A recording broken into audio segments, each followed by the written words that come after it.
Welcome to the Grace for the Unlovable podcast, where you can share your story judgment-free. We are here to guide you down the road to redemption and restoration. Remember, healing comes when secrets are shared in safe spaces. Now, here are your hosts, Anthony and Melissa.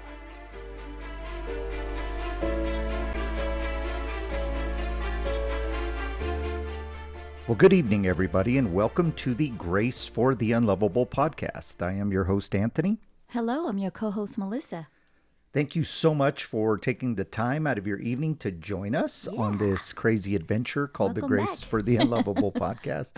We are setting out to try to help people who are struggling with the feelings of being unlovable, unaccepted, ostracized from society. We're trying to give you a place where you can come, share your story judgment-free, get things off your chest, and maybe find that road to restoration and redemption that some of us who have blown it big time have found. And so that's what we're here to do. Before we get to tonight's episode, just want to give you a quick reminder. Please check out our other podcast entitled The Struggle Series. That podcast is a place where you can hear all of my novels, short stories. It's a place where you can kind of learn this new genre that we kind of stepped into, which is kind of a horror genre, detective novels, thriller, kind of a mix of different genres all wrapped up into a Christian novel about spiritual warfare. And so please check that out every other Thursday night in the same place as you find this podcast.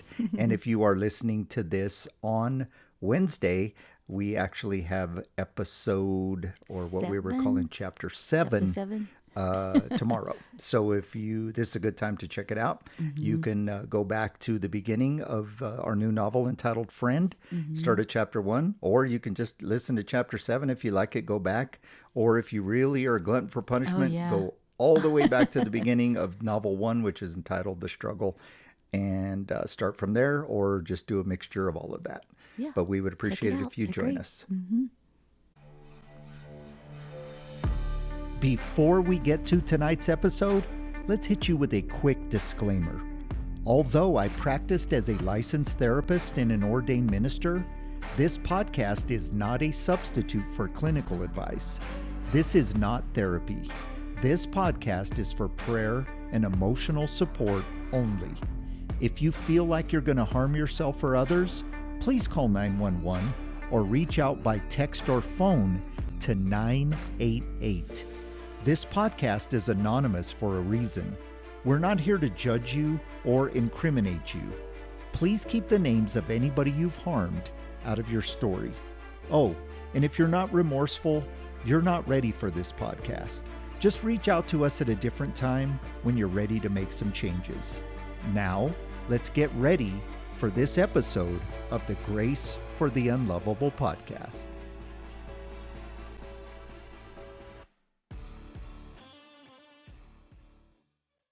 So as we jump into tonight's episode, this is going to be, again, a little bit different. And we're just noticing that we're getting just a flood of different types of calls, which we love. We actually love that we're getting different types of calls that we didn't even request.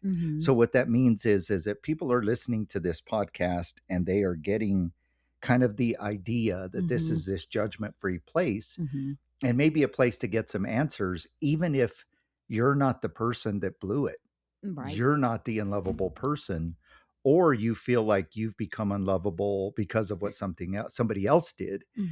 But tonight's little email, I chose it because it's one that's just a basic question, but it'll give us an answer, or I should say answers to a question that I would say a lot of people have.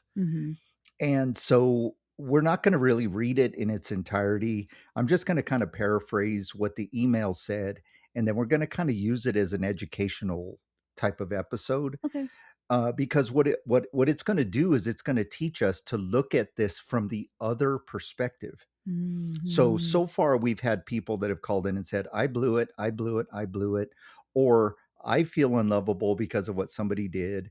But we haven't had a call or an email until now that says, how do I love somebody who is unlovable or who I might Oh, deem unlovable, right?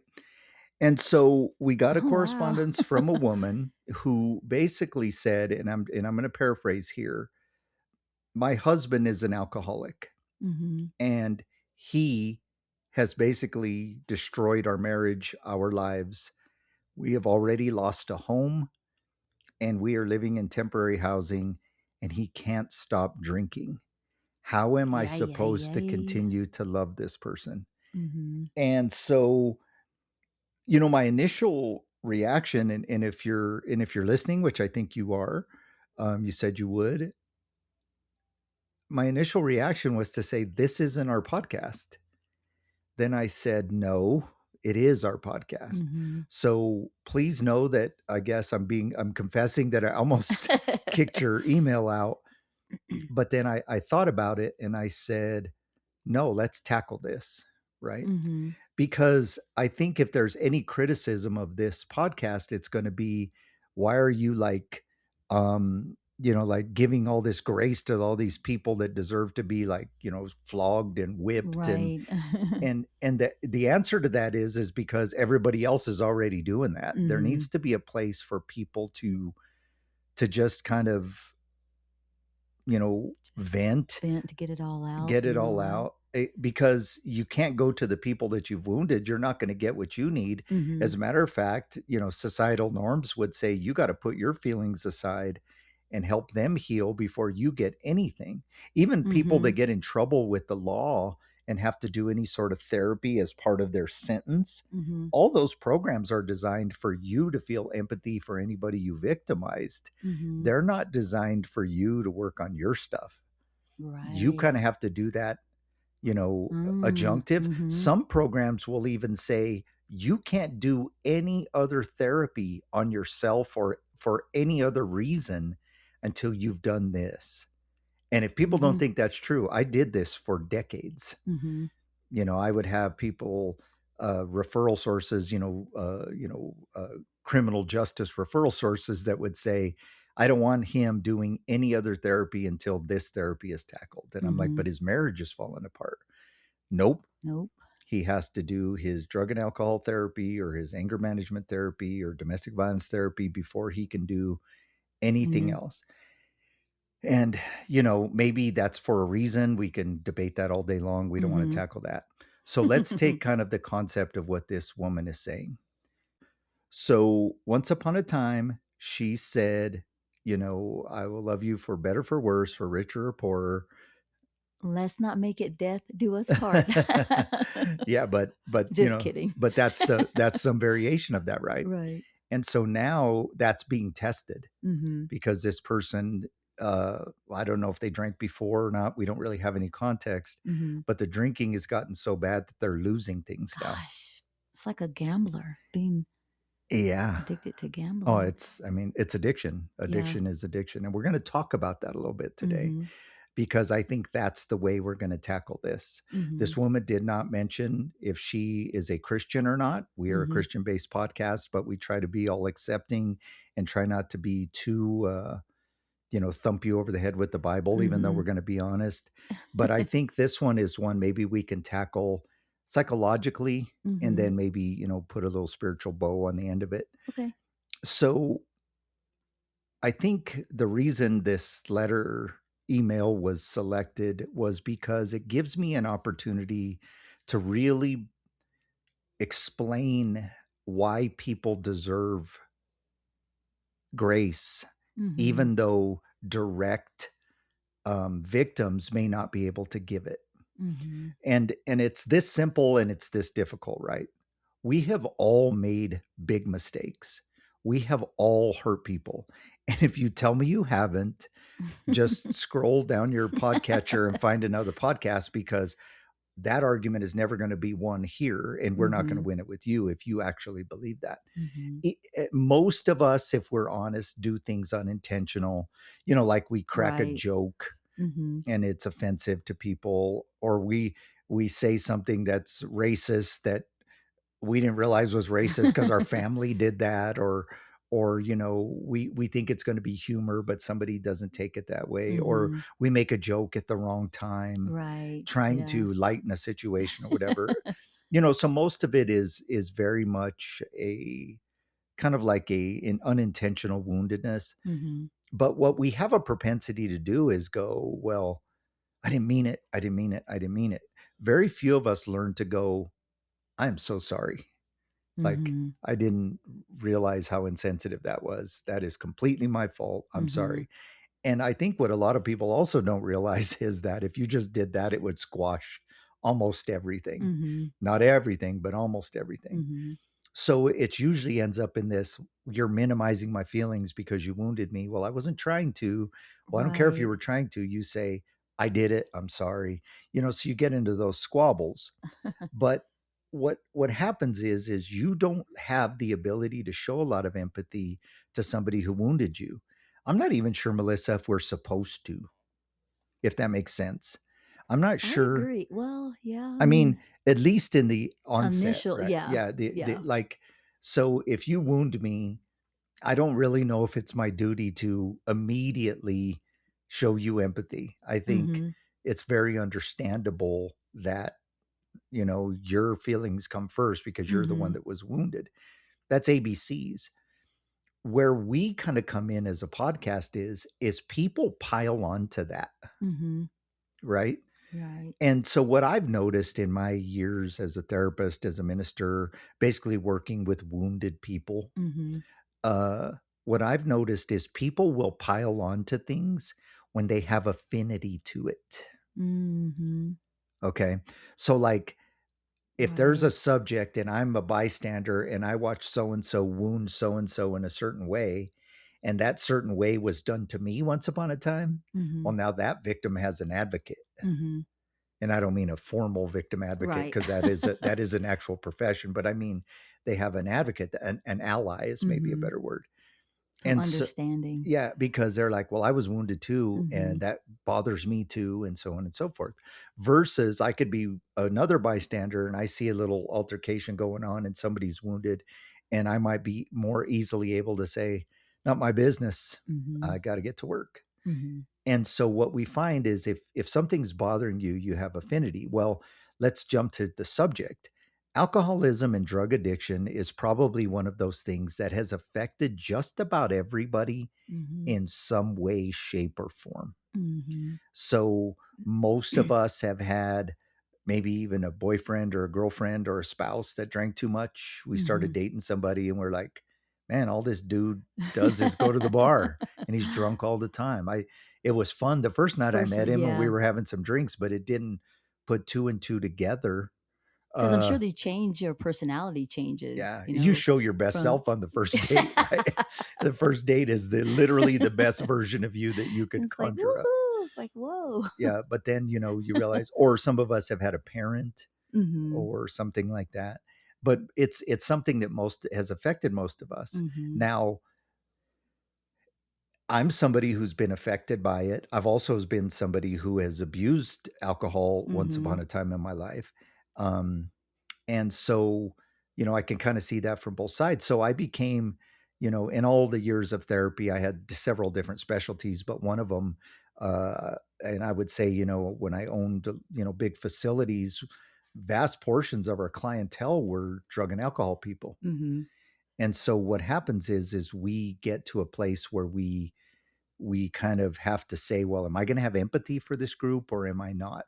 And I'm saying all this to say, well, I'm somebody who has a tremendous amount of empathy for this group, Mhm. even though there have been people in my life who were substance abusers who have wounded me. Mhm. So I was able to kind of work through it. But I couldn't be a substance abuse therapist or somebody who helps people as with substance abuse issues until I worked on all of those wounds in myself.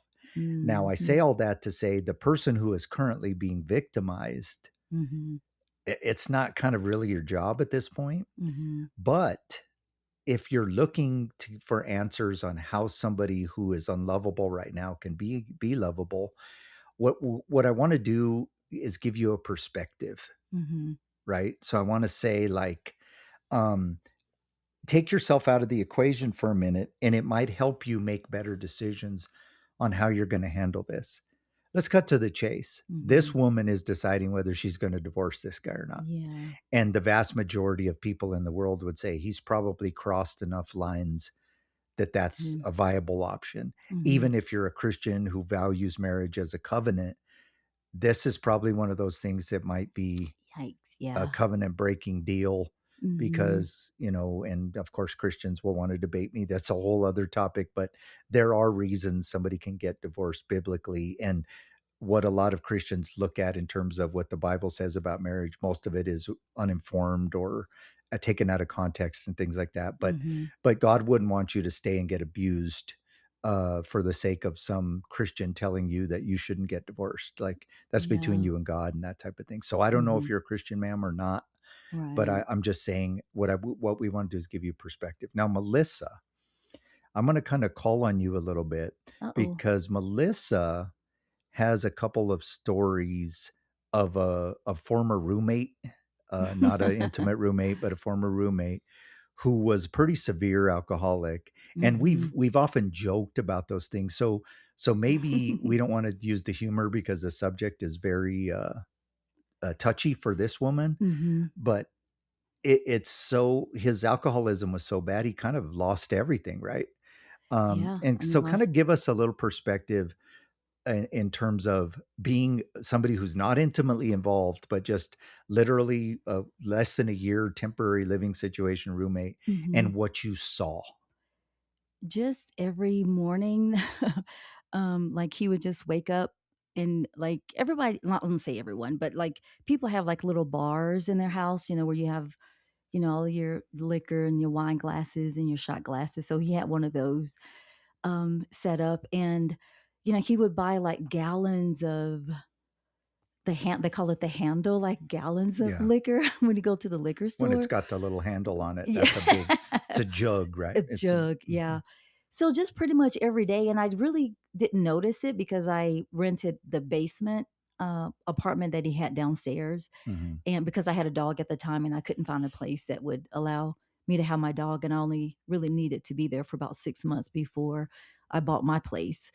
And so, and just, because I was working, like, during the day, so and he worked from home, he was actually an attorney, and he would kinda do bono for people that couldn't Pro bono. afford pro bono, to help people that couldn't afford couldn't afford an attorney, and so he would drink so much till he couldn't do his job, like, he didn't show up for court, he kept postponing, pushing the people off, and, he was kinda telling me what was going on, and I was like, "Well, you can't just keep pushing this lady off. You have to help her. You have to let her know that you can't go to court today or it's been changed or you need this information." And he would get angry because he felt like that he could do that because he was doing it for free.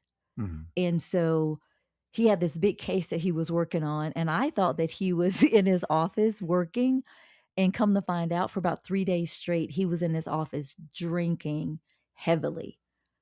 I mean, passed out drinking in his office, and he had took one of the patio furniture cushions and put it in his office, and he was in there asleep. And I Mhm. thought that he was in there working because he was like, "Oh, I'm gonna be up till midnight to finish on this big case," and he screwed that case up. Long story short, he lost his license. Because the woman filed a complaint with the bar, Well, right? with the bar, yeah. So he had actually 2 cases that they filed complaints against him, and he ended up turning in his license, I guess, so it Mhm. would show differently on the report or something Yeah, like then that, if like it a was actually the disbarred. Yeah. disbarred, yeah. Like, his family was so dysfunctional, like, his dad was a severe alcoholic.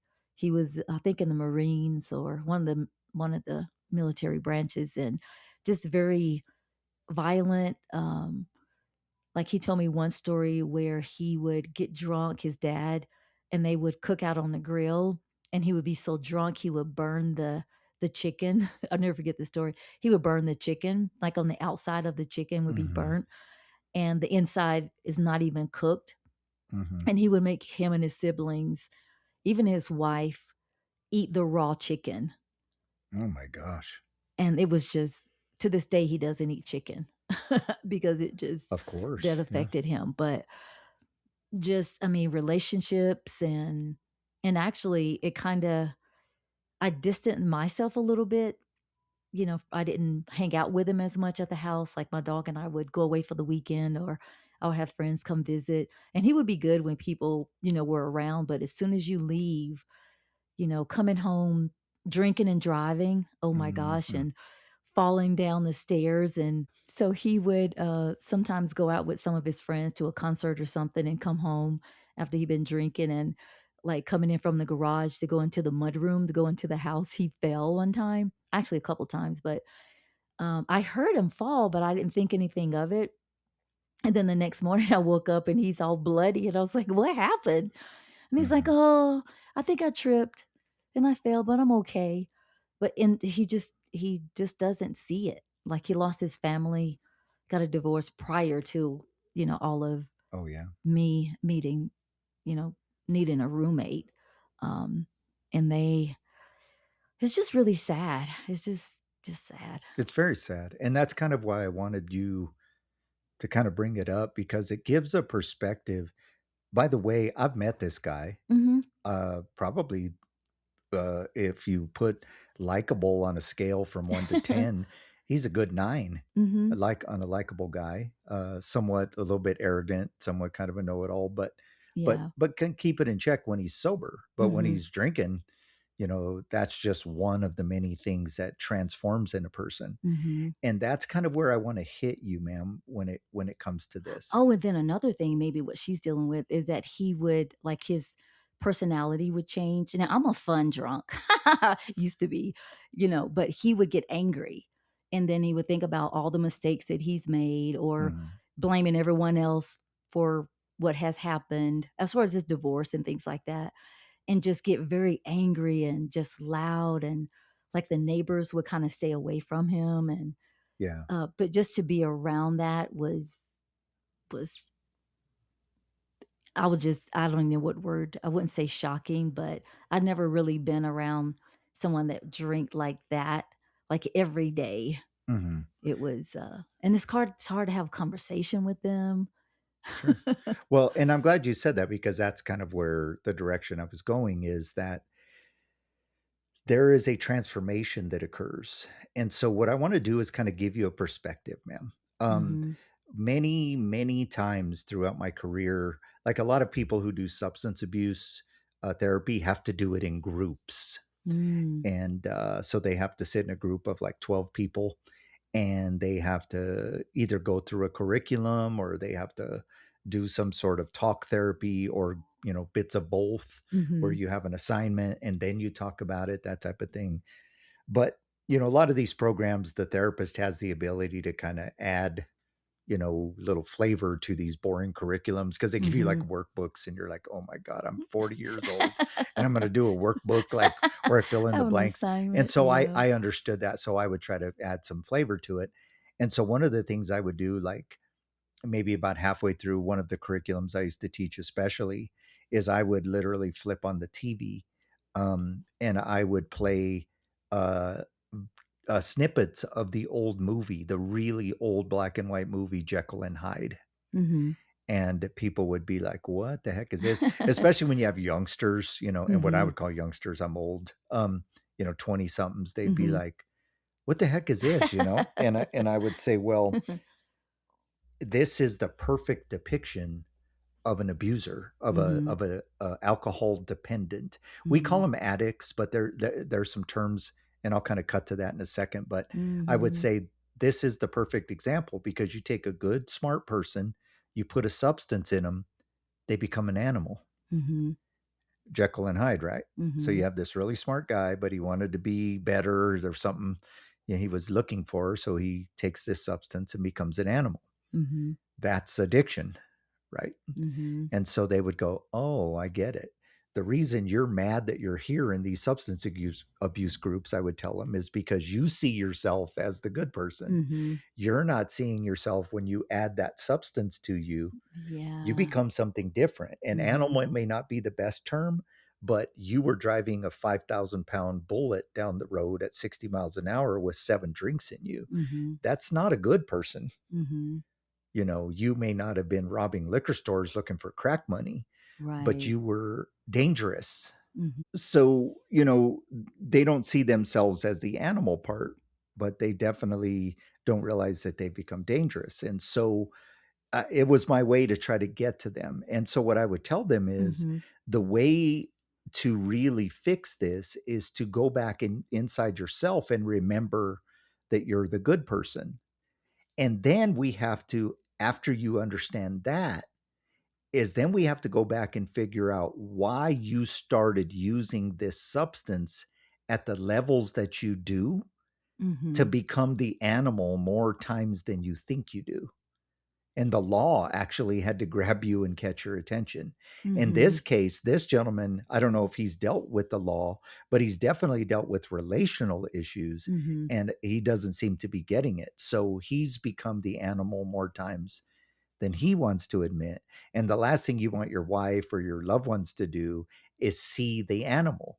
You Mm-hmm. keep wanting them to see the good guy, Yeah, right? because he doesn't see the animal Yeah, in himself. So he, exactly. oh, gotcha. So Never thought about it that way. let's break this down in terms of, and this might help a lot of you, Mm-hmm. especially if you happen to be listening and wondering, you know, do I drink too much or do I use too much or um so this might answer a whole bunch of questions for a Mm-hmm. whole bunch of people.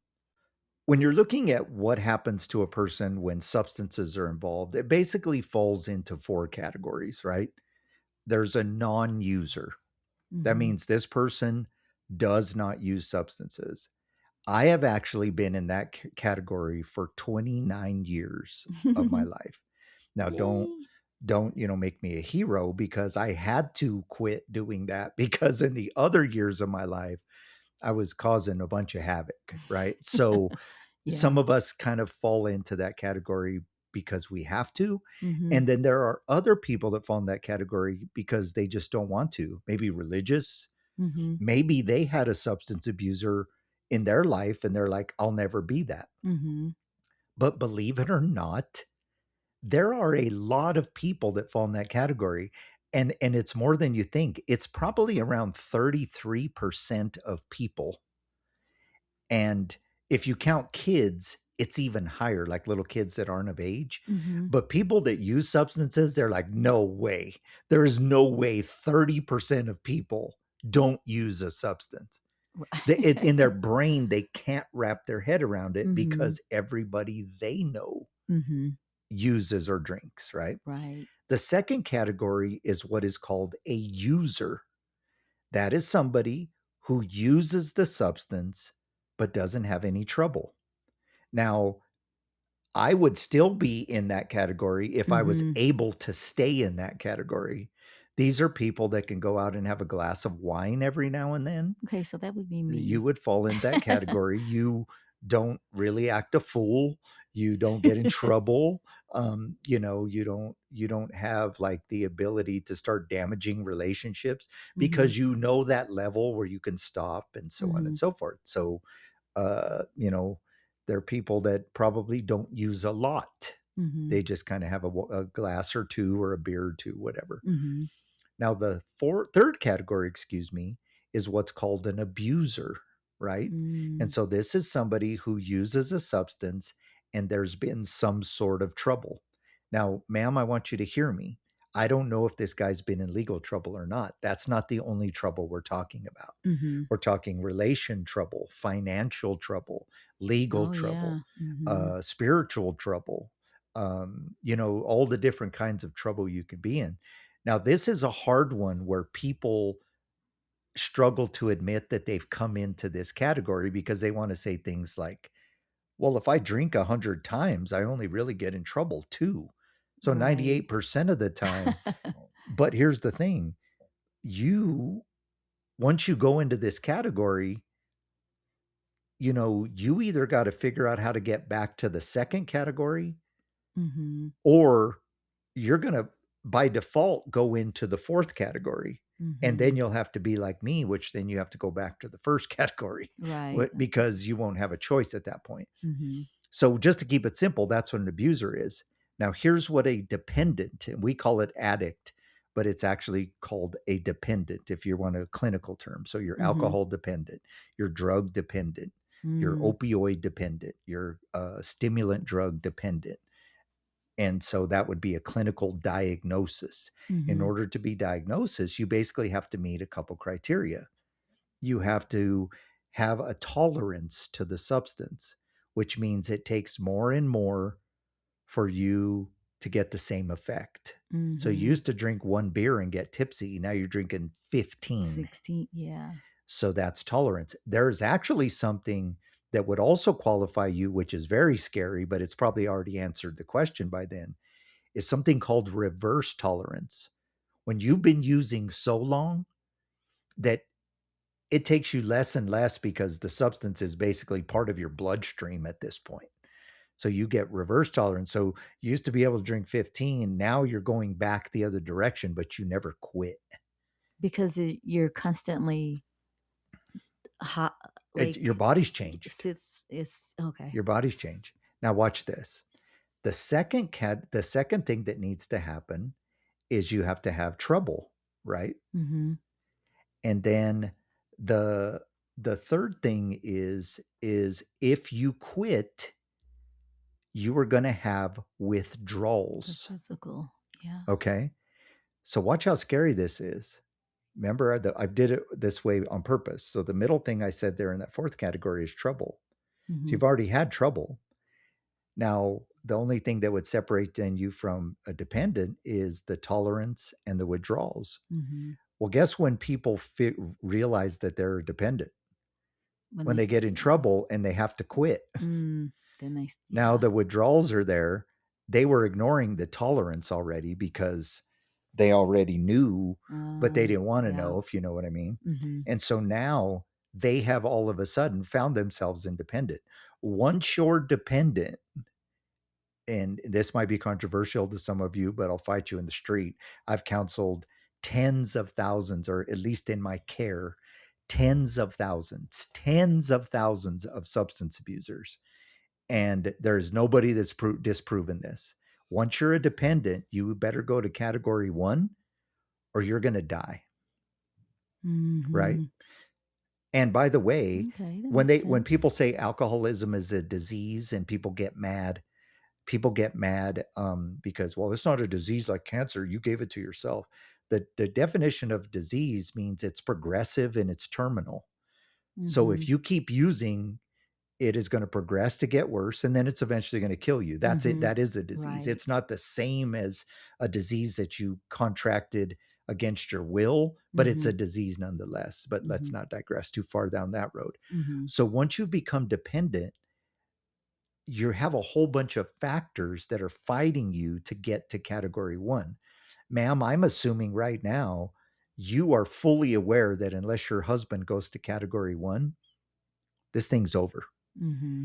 And what we're hoping is that we can get him there. And you're trying to, and I'm guessing, because I've done this a million times, you've had conversations with him. He's made promises he's backed out on. He was sneaking it. You caught him. More trouble came.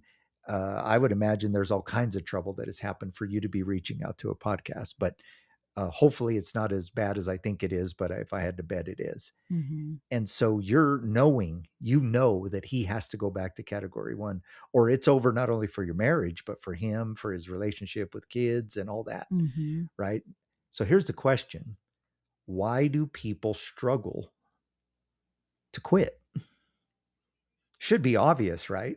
My wife, my kids, my job, my house, all those things are more important than a beer or than a shot of whiskey. So there's got to be more to these substances than just logic, right? Right. I used to have a phrase that I used on my substance abuse clients that say sometimes logic doesn't make sense. And that sounds stupid, but it's true, It's right? true, yeah. Because it won't make sense to the people who are stuck in this, but it Right. makes sense Sense to the to- rest of us who are sitting out here. So let me give you like just a little perspective, okay? Here's how somebody becomes addictive. It's a cycle. We've heard that before, and I don't dispute that. I'm not really a mainstream type guy. I've always been a little bit of rebel when it comes to therapy too, but that's pretty simple. It's a cycle. And here's what happens.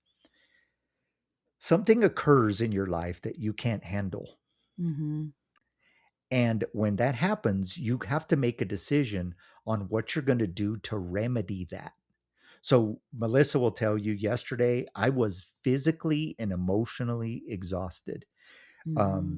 We are working with a case with some people that are struggling with severe demonic attack, separate from this podcast. And we believe there's a spiritual attack on us, and it's just draining me Mm-hmm. and Melissa as well. And but we also work a lot. We also Mm-hmm. got some other crazy news that just kind of sucked the life out of me in terms of our business. Yeah. It's just like it was just a bad day, right? Now, if I'm having a bad day and it was intolerable, what my solution was is let me get home early and I'm just going to go to bed early. I'm going to take a shower and I'm going to Mm-hmm. go to bed.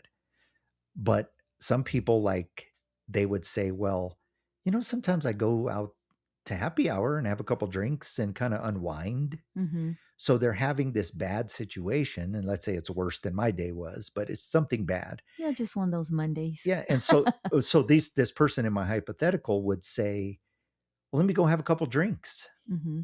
That always helps me unwind. And so that's called coping. So they have a couple drinks. It kind of distracts them. They may be at the bar. They're the loud noises. They meet a couple people, shoot a game of pool. It Mm-hmm. takes them away substance wise, gives them a feeling of euphoria. And then the next day's fine. Mm-hmm. And so they have now developed a coping mechanism because it works. Mm-hmm. Now, if I say I'm having a bad day, I'm going to go drive in rush hour, that's probably going to make your day worse because I mean, We're people already become irritated. homicidal in those cars, right? Mm-hmm. When people are cutting you off and stuff. So you'll try different coping mechanisms until you Mm-hmm. settle on one that works. Well, substances work because they literally give you a feeling of euphoria, plus the socialization of Mm-hmm. substances is also fun. Yeah. Going to the bar, going to your homie's house to smoke a blunt or whatever, that's all part of the coping mechanism and it works. Now, here's where we get in trouble, ma'am. Mm-hmm. When we have a problem that results from our coping mechanism, right? So Right. we go to the bar to cope. On the way home, we get a DUI. Mm-hmm. Now, logic would say, well, don't use that coping mechanism Anymore. anymore because now my life just got worse. I was having money problems. I'm Oh, stressed out. geez. So Yeah. I'm just going to spend a few dollars, go to the bar and have some beers because I got to get my mind off this. Mm-hmm. Now I get a DUI and now it's going to cost me $15,000 to work through this over the next year. Mm-hmm. Legally, Before fun. groups, all Yeah. that All stuff, that. Yeah. losing my license. So now my life got worse. Why would I keep doing that? Well, sometimes coping mechanisms are so strong that they blind us to logic. Remember, sometimes logic doesn't make Mm-hmm. sense. Yeah. So now you have a way worse life, but you didn't know how to deal with your life before. All you knew how to do was cope. And this Mm-hmm. is the words I want you to hear, ma'am, and everybody listening. Mm-hmm. Coping is a good temporary thing. But when you don't deal with your problems, those coping mechanisms were never meant to be permanent. Right. But if you Yeah. don't have any other skills, what are Mm-hmm. you going to do when you get that DUI? Mm-hmm. You're going to go to the only coping mechanism that you knew worked, Mm-hmm. and you drink. So now you're in trouble with the law. You're not supposed to drink for a year, Mm-hmm. but you're failing breathalyzers at your therapy place. And Yeah. people are going like, why do you keep doing this? And you're screaming, but I'm I'm not not. an alcoholic Right. because you don't meet those criteria. You only have the trouble so far. Mm-hmm. But an alcohol abuser might actually have a worse life than an alcohol dependent. And I'm going to say this crazy thing because some dependents just learn to give up everything, live very minimal, move across the street from the bars so they don't get DUIs and Mm-hmm. just die that way. They'll just Mm-hmm. ostracize everybody. But somebody who's trying to live a good life Mm-hmm.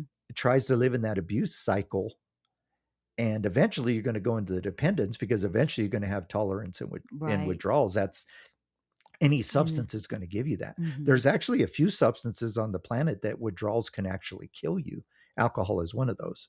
I So didn't if know you that. quit, you could die. That's why Mhm. you have to go to what's called the detox, because they Mhm. can medically monitor you to make Oh, sure you yeah. don't die. Yeah. And so there's more than alcohol, but that's why a lot of people will get addicted to like marijuana, for example, because they um, can't die from the withdrawals. So they say it's But not yeah, as the bad. mhm. And I mean, in some ways The that's true, and in some withdrawals, ways it's yeah. not. But let's kind of go to kind of step further for this woman who wrote in to try to give her some perspective. So this person is basically just coping to cope now. They're coping with their Mhm. problems, and then they're coping with the problems that came from the coping of their problems. And that's the cycle that they get in. Mhm. And so by now we're assuming that he's also dependent. So he's no longer the abuser, because I'm sure when he's quitting, Yeah. and people with withdrawals can get violent, they can get Mhm. sick, they become irrational, those types of things. Like Mhm. if you've seen somebody try to quit alcohol, On they their can own. be really become the animal. Yeah. And it's kind of like Jekyll and Hyde when the transformations are occurring. Oh, wow. It's this Yeah. painful thing, right? Mhm. So, ma'am, what you're dealing with is somebody who's stuck in this cycle. Now, what does that have to do with your letter? Well, this person's become unlovable because they're stuck. Now, Mhm. I am not telling you that it is anywhere your duty, Mhm. responsibility to stay, because I don't know the situation. If you're a Christian, I would just ask that you work with your pastor, because I don't know the situation Mhm. on what has happened. Get biblically, do some research on the internet and find what the Bible says about divorce. If that's something that's really strong for you as a determining factor on what you're going to do. Mhm. But that's kind of separate from what your question is. This person has become unlovable. For those of us who have stood on the sidelines with this stuff, I have empathy because I understand that the original person had no skills. Mhm. And if we can just get them clean and let them deal with the things that they were struggling with in the first place. Mhm. And I used to tell people, Yeah. don't get offended when I tell you this. Alcohol is a very powerful thing. You don't want to know how stupid humans are? Melissa, I'm gonna hurt everybody's feelings, and I don't give a shit. Uh-oh. This is how stupid humans are. We don't even know how to be happy. What do we do when some big milestone in our life? We got a Mhm. raise, it's somebody's birthday. What do? Mhm. We get drunk. We don't even know how to enjoy the natural highs. Mhm. Why would you need to alter your existence in the most exhilarating, joyful moments of our life? Mhm. Because somehow alcohol has become this thing that is like necessary. Yeah, like when we were planning our wedding and we didn't have excuse me, we didn't have alcohol because we don't drink. I mean, I drink wine here and there, but majority of the people that were at the wedding, they don't drink. But like if I meet a young lady that's planning their wedding, like, oh, well, where did you have your wedding? And I tell them, I was like, well, this is how much this costs for this, this, and this. But we didn't have, any alcohol. And she's like, whoa, well, we have to have alcohol because we want everyone to have fun. Yeah. And And we had then, a blast. well, quadruple your budget then. Exactly. It did. But that's what I'm saying. We can't even Mhm. go to a wedding and enjoy somebody. So if we can't be happy, what the heck makes you think we know how to be sad? Mhm. What the heck makes you think we know how to be uh how to grieve, how to Mhm. process abuse from our childhood? If Mhm. we don't even know how to be happy without substances, what makes you think we know how to deal with the hard stuff? We don't. Right. Yeah. And when I understood that, then I was able to say, well, the people that abused me as a kid, physically, sexually, emotionally, whatever, substance wise, I could understand that they were stuck. It doesn't mean I forgive what they did. And, I had to do a lot of work on that. But especially, I had a stepfather who was just a blatant drug addict. On payday every other Friday, we wouldn't see him until Sunday night. He Mhm. wouldn't come home from work. He would just be gone. And he made the big bulk of the money. My poor mother struggled financially to feed us and stuff, pay mortgages without his paycheck. There were times when she'd go to the bar and grab his paycheck so we didn't starve. Mm-hmm. So how do I forgive somebody like that? Well, I was able to, after time, Right. look back and go, this dude was screwed up from childhood. Mm-hmm. And so he never learned any other skills. And in fairness to us, he's still a drunk right now. He's still lost. And he's 70 something, 77, something. I don't know. He's old. And, he made a choice to never make amends or anything. I don't need to associate with him. I'm not saying that like we hang out every day. Oh, I haven't talked to him in decades, but that was my stepfather anyway. So it's not like I have to, but you can see what I'm saying. Like I'm able to look back and go, he had no chance. And then instead of making a chance for himself, he just succumbed. Yeah. And so what I'm saying is this is how they get stuck in a cycle. If you're going to help this man, you have to be able to help him get to a place where he can deal with his stuff. Now, if he's unwilling to do that, that's why I said you're going to need to work with therapists, pastors. If you can't afford it, go to Al-Anon. People don't realize that AA, Alcoholics Anonymous, is for the addicts, but Al-Anon is for the families of the addicts. And there's free support there, where your story is more than understood because everybody there is going through what you're going through. But that's where your work lies. Now, he's unlovable because he's chosen this substance over you. I'm going to say something that sounds harsh, but it's meant for clear perspective.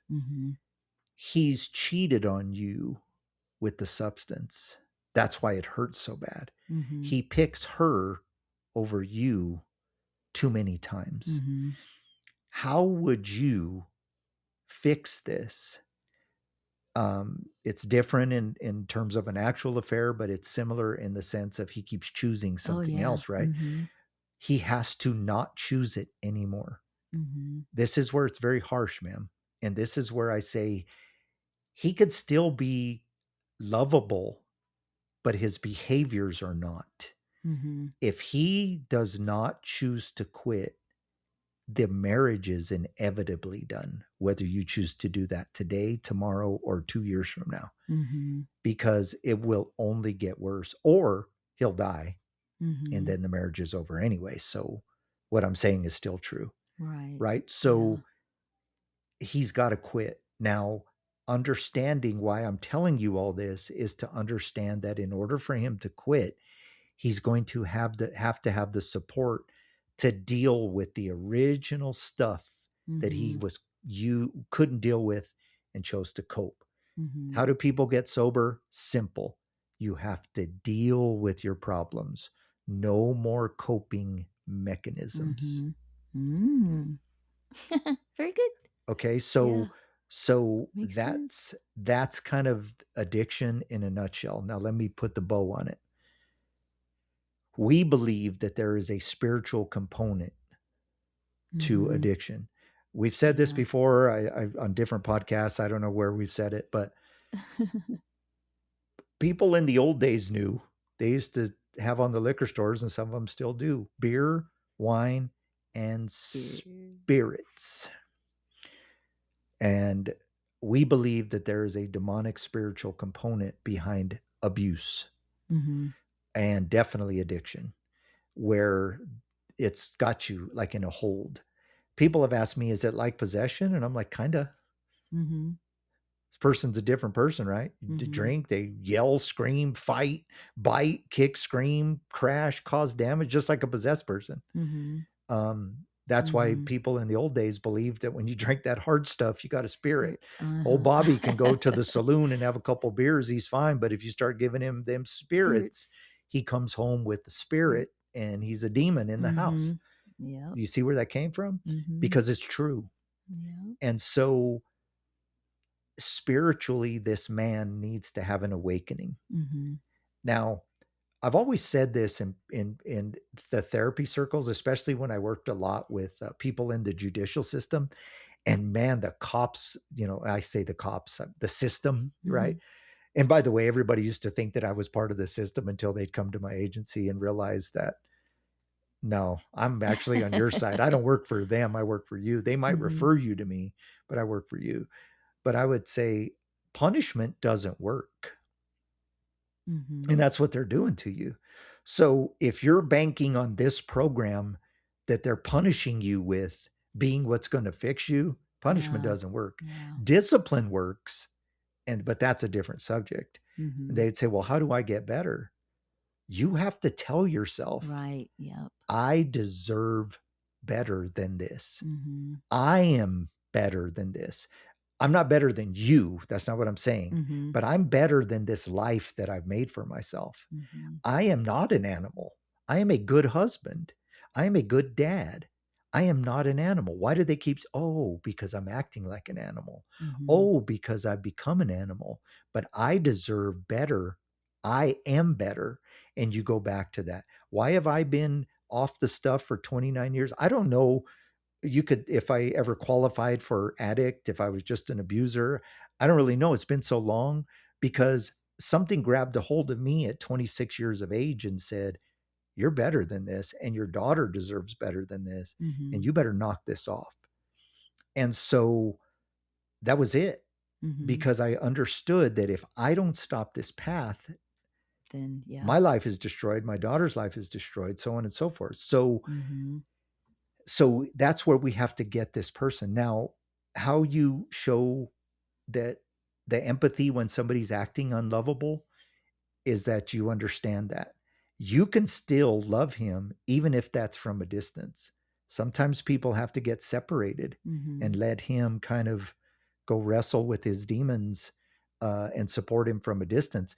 That doesn't mean you're giving up on him, but sometimes when you're too close to it, Right. Yeah. you can be You have to. manipulated, you can be disappointed. Mhm. You know, if you think he's doing well and then he's hiding liquor under the cabinet, you actually can become an enabler even though you're trying not to. Mhm. But when he's on his own, he's on his own. He's nobody to blame. There's nobody, and if he wants to get back, and I'll say this lastly, Yeah.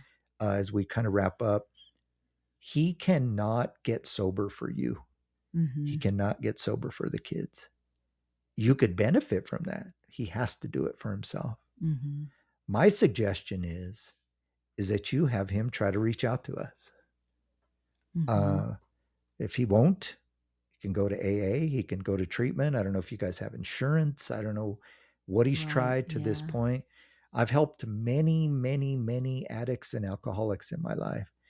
And how I've done that is very contrary to what the mainstream programs teach. As a matter of fact, a lot of the mainstream programs want you to just take your punishment. But I would let people talk about their problems, their real problems. Even if the program said we're not supposed to do that, I'd do it anyway. I'm going to tell you Mhm. something crazy. My doctoral dissertation to become a doctor was about a program that I made as a supplement to relapse prevention programs that was a spiritual program. So what that meant is I did a study where it's called a chi-square study. If any nerds are listening, it's statistics, but it was just a study about people that do no treatment, people that do just regular relapse prevention, and then people who do relapse prevention with my supplemental program. Mhm. And by far, the supplemental program showed way more results than the other two categories by a million miles. Mhm. And the supplemental program was just about you understanding Mhm. your worth and understanding how the substances are taking away from that. And it's very Mhm. much more detailed than that, but that's the gist. Right. And so that's where we have to get him. But let's get back to loving you real quick because you wrote in, ma'am. I'm sorry you've walked through this battle. Mhm. It's horrible. I can show empathy for him all day long because I've learned to do that. But I've also learned to show empathy for you. You're the Mhm. victim of his behavior. And it's painful and it's Yeah. exhausting and Mhm. it's brutal. And what a good woman you are that you're still hanging on and still trying to find help and hope. So my encouragement to you is to find that place where you're not an enabler, but you love this person with the understanding that they may not choose you, Mhm. and keep yourself as healthy as you can be. Protect those babies. And sometimes we have to turn people over to their natural consequences and then cross your fingers that wakes them up. I hope you're not quite in that position, but again, I just assume if you're writing a quick email to a program like ours, it's worse than nothing, right? Right. And so that's where we need to be with this guy. So let's get him there. You know what I mean? Let's try to help get him there and have him reach out to me. He may not want to be on a program like this. I don't care. Have him reach out. Let's shoot some emails back and forth.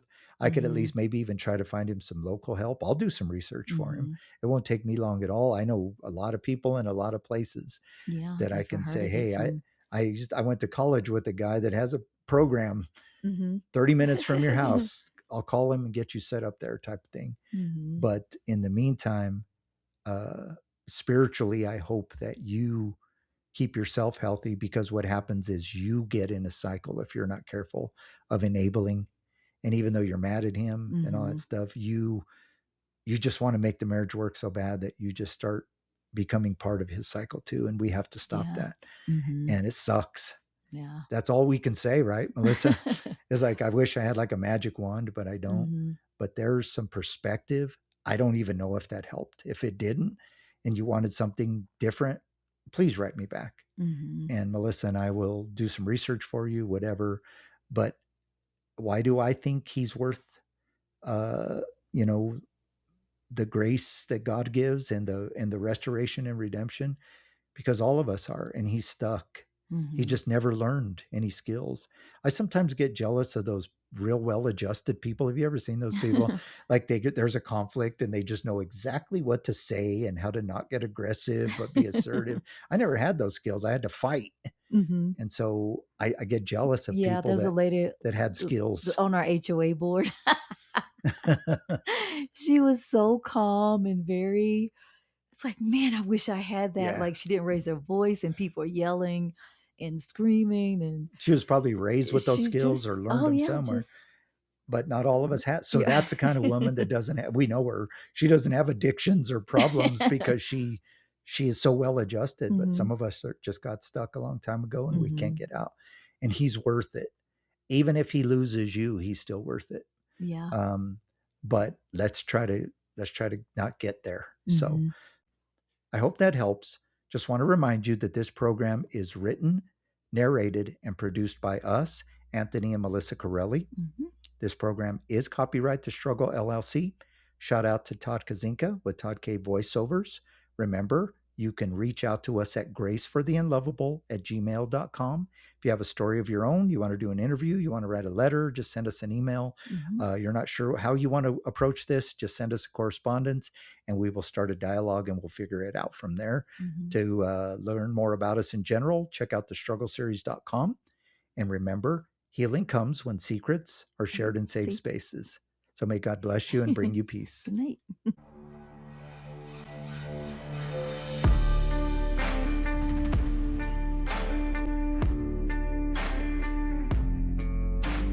Thanks for tuning in to the Grace for the Unlovable podcast. Please like, subscribe, and tell a friend. We will see you next time.